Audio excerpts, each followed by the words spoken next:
And we're back with our Let's Play of The Last Door. Last time we found out there's some very weird stuff going on in this church.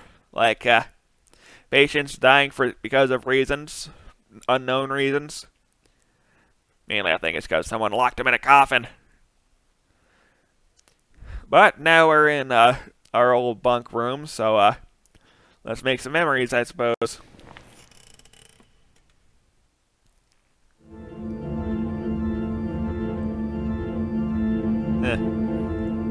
Weird dream. Mr. Abbott was jumping through the forest on a warm spring afternoon. Good to know.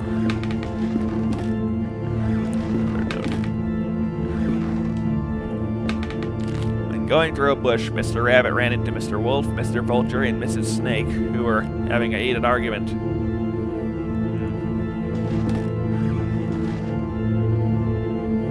Okay.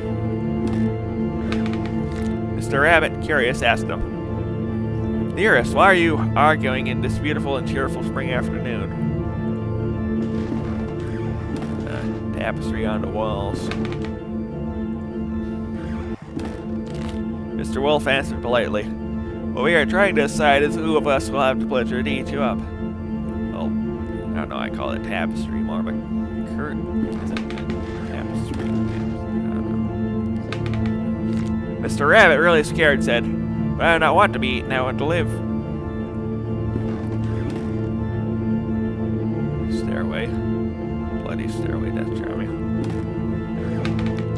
To which Mrs. Snake answered, smiling, "It's impossible to happen, Mr. Rabbit, since we all, both you and us, are going to die sooner or later, don't you think so?" Well, you don't have to be so callous about it. What's this area? Where are you? I don't know. Mr. Vulture added, "Mrs. Snake is right. We should stick to the issue at hand. It's getting late, as you can see. We do not agree. You want to help us decide, Mr. Rabbit? Would you suggest it's the one to eat you?" After thinking about it for a while, Mr. Rabbit came up with an idea and carefully said, "I got it. Why not to organize a race? The first who arrives in the forest clearing will have the privilege to eat me. No doubt Mr. Wolf can run at high speed, but Mr. Vulture can go flying and avoid any obstacle. And I am sure Mrs. Snake knows all the shortcuts up in the forest. What do you think?" Something's going on here. I don't like it. The three predators agreed that it was fair, so they started the race and they quickly disappeared.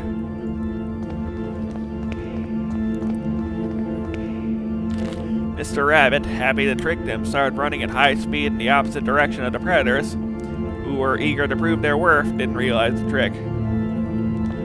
Clever, Mr. Rabbit, very clever.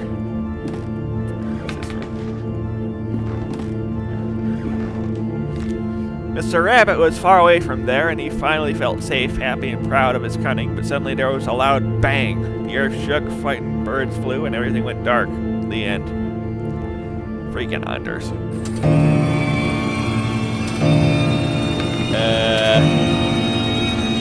I didn't do nothing, you know that, right?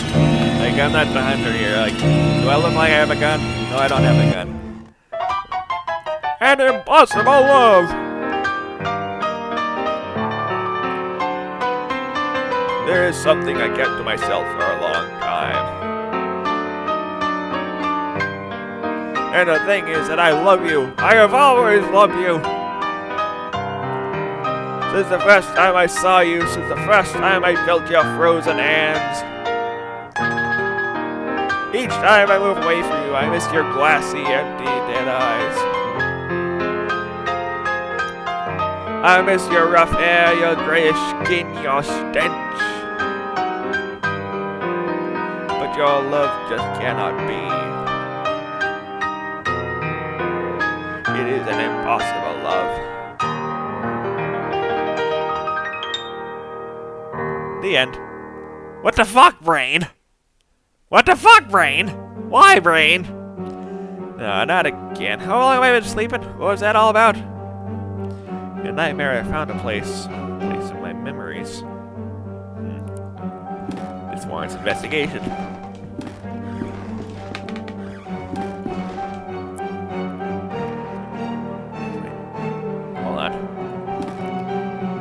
those windows in the dream.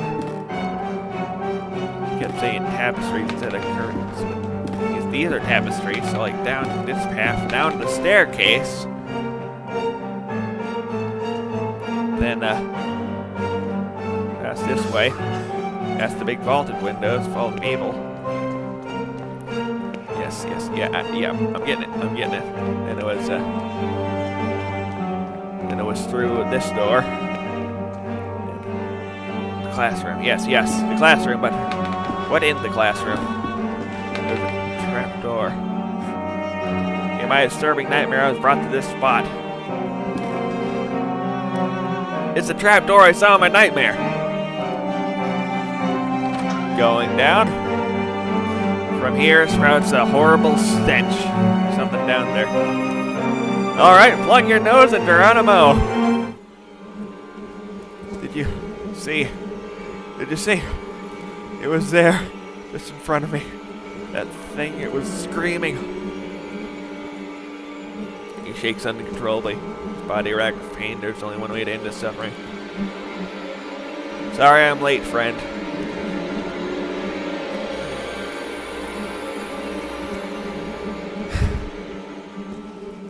Sleep well. Rest in peace. What the fuck is going on here? The stretcher is used to carry the corpses here. Who is behind all this? My money's on Baldwin. Baldwin was noted to lie, according to the note that was left by when this guy was taken. Must have been dead at least a week, still bearing an expression of horror. Ugh. Yuck. The decayed corpse of a young woman. Seems as if she was been devoured by an animal. Oh, that's not a good sign. Well, none of this is a good sign, but that makes the bad signs even worse. The walls are splattered with dried blood. Jiminy Christmas.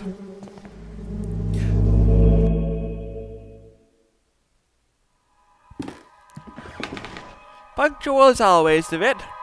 Now all that remains is to introduce our guest. You may come in now, Professor. Father Ernest! Do not worry, my friend. I invited him to join us this evening. The professor genuinely shares our curiosity. And who better to complete our group than one of the most renowned theologists? Moreover, we mustn't ban those who are willing to explore beyond the veil. The moment we have long awaited has now arrived. Please, all of you, take a seat and we shall begin the procedure. Soon the door be opened, then we finally see what lies beyond. Now I ask that you close your eyes. You'll feel a momentary prick as I inject you with the serum. Okay. Okay! Mother of God. Mother of God. There is no God here. This is hell. What the hell? Even after all these years, I have not forgotten your voice. You are the fourth witness. I remember now what happened. What is that we saw? The eye of the bird. Malum in say. What happened to us? What is it that we witnessed? You must tell me. You must make me understand what my mind cannot fathom. It was our curiosity that damned us. We opened that which could not be opened. In doing so, we shorn the veil that separated our world from his. In seeking vision, we were ourselves seen by the eye of the bird. It remembers us. It looks for us. It calls us from its dark nest, from its abominable lair. All these years I have attempted to return to it, but I have no strength left. These poor, wretched creatures are too fragile. They lack the sight to return. Not one of them has. Only us, the four witnesses. Who are the other two? Where are they? They disappeared as you did. I haven't heard from any of you. But I was seized by curiosity. It absconded with my faith and deprived me of my sanity. Oh Lord, forgive me, for I have sinned. Nothing remains. All that is left is to surrender. Surrender to him. Gravely have we sinned, and now our only solution is to burn. Absolution. To burn in flames. Malum!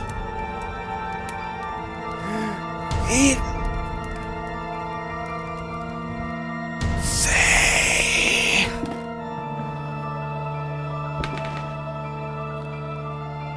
I can explain. Ah!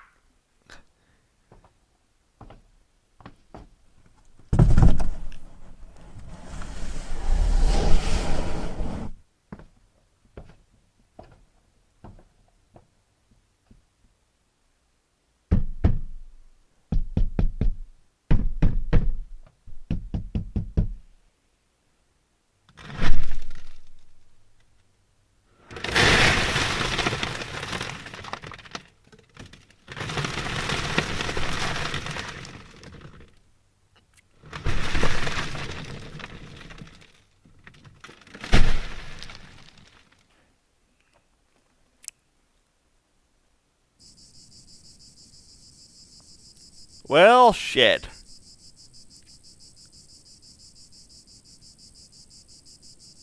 How's that for a cliffhanger?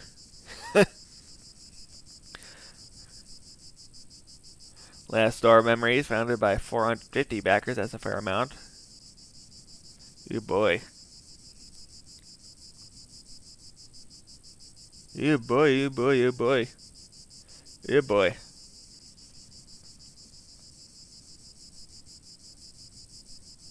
Yeah, boy.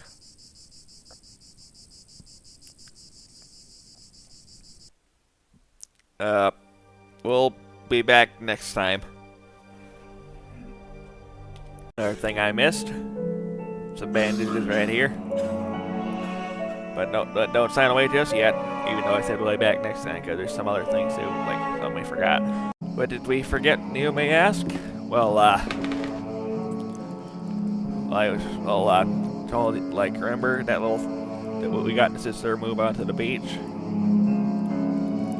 Well, there's something that happens if you're a bit too slow on the upkeep. So let's just get going. And yes, I did have to redo the save file because it saved at the grand finale. Well, not the grand finale, just the finale of the episode.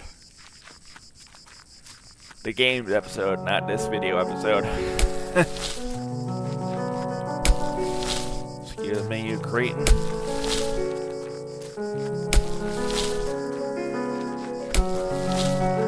How are things going, sister? Oh, it works in mysterious ways. Yes, indeed. Yes, indeed.